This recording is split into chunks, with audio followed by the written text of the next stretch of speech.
We have finally learned more about the wrongful imprisonment of the Xalanyn on Zeta Halo, and honestly, it only makes us hate the Forerunners even more.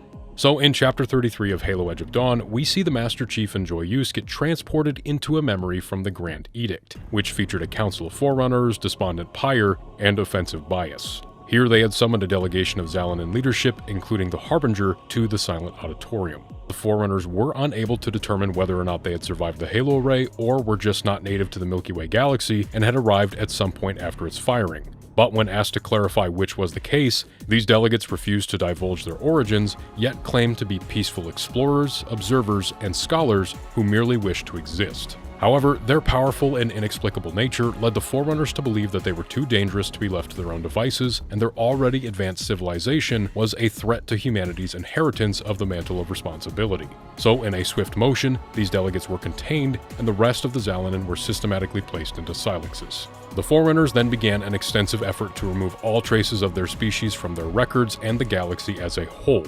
Meanwhile, Offensive Bias and Despondent Pyre would be tasked with researching their biology in order to find a way to nullify their supposed immunity to the Halo effect, operating under the guise that, if successful, they could one day be freed from their imprisonment. But as we know from Halo Infinite, this day never came.